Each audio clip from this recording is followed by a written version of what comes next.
The true wealth is a blessing from God. Ang tinuod nga panalangin, wala ilain nga source ana iya sa Ginoo. The principle that when we align our lives with God's purpose, kung malain lang nato ang una-una diya sa Ginoo, He provides for us in ways that exceed our expectation. Pero kung ikaw makat-on, matanom sa presensya sa Ginoo, if you are rooted to the presence of God, ang imong expectation mas labaw pa niya na maigsoon. Ka mahibong sa imong kinabuhi nga murag sige kagukod o kwarta niya, pero ikabot sa balay in reality lisod gyapon ka. Nga naman naamang kay usa nga na-miss. No? Matod pa ni John Wesley, earn what you earn. Save what you save. Pero di juga kalimot nga mohatag ka. Di ba makikita mo memorize sa Matthew 6:33. Nag-ingon ta that seek ye first the kingdom of God and His righteousness, and all these things will be given to you as well. Right? Gusto ganahan kita na nga memory verse kay nagka-focus na sa blessing. Pero wala ta mo focus sa unsa ipabuhat sa Ginoo, unsa may sulti sa Ginoo. Seek ye first the kingdom of God, kingdom of God and His righteousness. Meaning, kung imo lang unahon ang gingarian sa Ginoo, labaw na sa imong kinabuhi, pag kinabuhi kang matarong sa Ginoo, and all this blessing will be added to you as well. Mona Maigsoon, there was a story in a small village named John. Si John Maigsoon, grabe ang iyang kahago. Nasa yuta, namuma siya, pero ang iyang kinabuhi, hantod na lang siya hapon, ngadto siyang trabaho. Mag-abog-abog na lang siya, pero sa tinudanay, in reality, he cannot provide his family very well. Hindi siya makaprovide siyang family Maigsoon kay, ano man, lisod yun siya. Itambagan siya sa John, kanang ang Ginoo sa imong kinabuhi maayo kayo kay until today nagtrabaho ka, pero diyan ako i-share nimo diyan nga ayaw kalimot diyan nga unsay portion unsay naa nimo imo jud nang iuli sa Ginoo.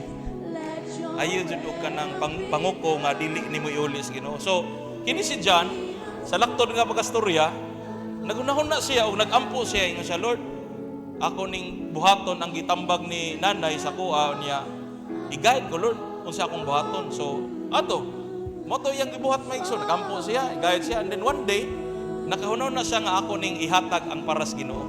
Si John, in a small village, gitudloan siya ng nanay. Siya, Dong John, ang imong buhaton, kung sa portion mo ihatag sa Ginoo. At the first time, maglisod yun siya hatag.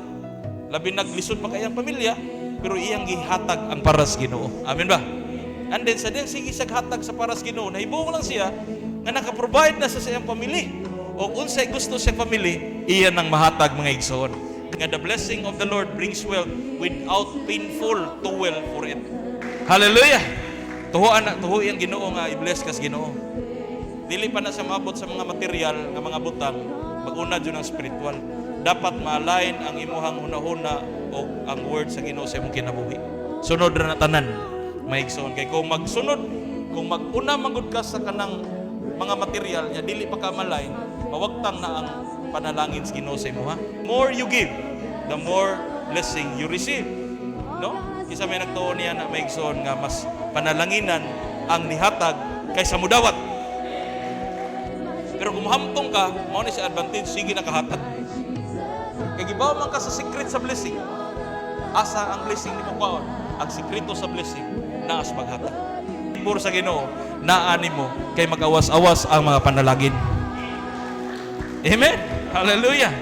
Mao na Maigsoon, the first one is God's blessing is the source of true wealth. Ayaw pa wagtag paglaom. No? Kuha lang ka ng relax na sa kinabuhi ba? Simba, malagad sa Ginoo, dahig sa Ginoo, kinabuhing matarong, ayaw po lagi ng panalangin sa iyong kinabuhi lagi.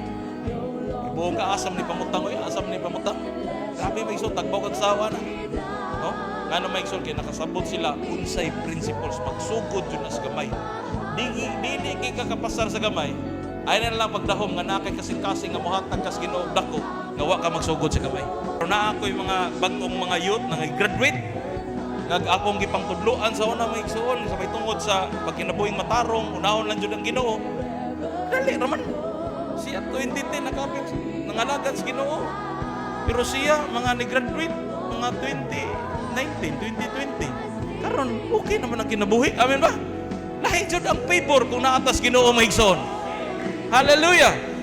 Mao na maigsoon ang Biblia nag-ingon, it is He. Remember that the Lord your God, it is He who gives you to ability to produce wealth. No?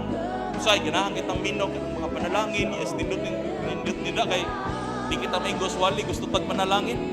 Pero wala sila gibaw sa sikretos panalangin. Ang sikretos panalangin, naas pagsunod.